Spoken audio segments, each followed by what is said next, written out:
Ер нь бол өнөөдөр орон сууцны байрууд дээр халаалт, халуун ус гэсэн хоёр одоо дулааны энерги хэрэглээ ашиглаж байгаа.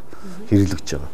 За энэ маань юу гэхээр энэ Улаанбаатар хотын төвлөрсөн дулааны системийн үед яаж одоо түгээгдэж хэрэглэгчдэрээ саяны халаалт болон халуун усны халаалт болон халуун усны хэрэглээг бид нар бэлддэг юм а гэдгийг яхад бол нэгдүгээр юу гэхээр бид нар бол төвлөрсөн байдлаар дулааны цахилгаан станц дээр нэгдсэн журмаар одоо дулааны эрчим хүчийг дамжуулах сүлжээгээр одоо дулааны шугам сүлжээгээд манай хариуцах тийм ээ хэсэг Улаанбаатарын дулааны сүлжээ Улаанбаатарын дулааны сүлжээ хувьцаат компани гэдэг бид нар өөрөөсөө станцаас дамжуулах сүлжээ өртлөх өөх буц одоо шугамар дамжуулан дулааны энергийг тээвэрлж дулаан дамжуулах төвүүд төр хүргэж өгдөг ийм одоо үйлчлэг үзүүлдэг байж байгаа.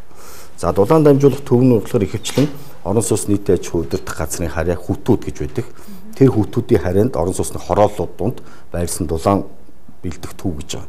Энэ дээр юу бэлдэх вэ гэхээр халаалт, халуус, хэрэгцээний халуус, за ус сувгийн хүүт ус гэдэг. Энэ одоо үндсэн сүлжээнээс ирж байгаа одоо параметр бүхий одоо хэрэглээг энэ бэлтнэ. Тусдаа тоног төхөөрөмжтэй.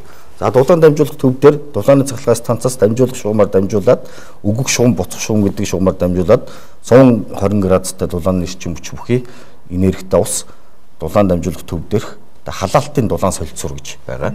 За мөн халуун усны дулаан солилцуур гэж байгаа. Энэ дээр хоёр одоо хэсэг болж дулааны эрчим хүчийг тээвэрлж өгч байгаа. Ингээд энэ одоо халаалтын дулаан солилцуур, халуун усны дулаан солилцуур дээр шаардлагатай дулааны энергийг шилжүүлж өгөөд буцаад 60 градустай болж 60 градустай дулаанаа энэ халаалтын дулаан дамжуулах юунууд дээр цогц төхөөрөмжтүүд дээр өгөөд буцаад станц руу тээвэрлэгдэд явж байгаа. За энэс цааш нөгөө 60 градусын параметртэй одоо дулааны энергиэр орон сууцны одоо 2 дугаар хэлхээ буюу одоо тусдаа системтэй халаагчаар дамжуулаад орон сууцны халаалтын систем бэлдэгдэж байгаа. Энэ юу гэхээр нэг хэсэг нь болохоор халаалт нь өнөөдөр 120 градустай дамжуулах сүлжээгээр дулаан солилцоод орон сууцныхаа систем рүү дулаан дамжуулах дээрээс 75 градустай болоод халаалтын систем рүү орон сууцны байруудын энэ халаах хэрэгслүүд рүү түгээгдэж байгаа. Эргээд энэ дулаан солилцоо явагдаад буцаад одоо халаагч дээрээ 50 градустай болж буцаж ирж ингэж юм битүү цикл байгаа юм чи халаалтын тусдаа систем. Энэ бол ерөөсөө усны алдагдал байхгүй, ундээс ус хэрэглэхгүй ерөөсөө битүү циклтэйгээр явж дулааны зөвхөн температурын солилцоол явагдаж байгаа. За хоёрдугаарт нь юу гэхээр манай шугамаас халбарлан зэрэгцээ мөн хэрэгцээний халуус бэлдэж байгаа.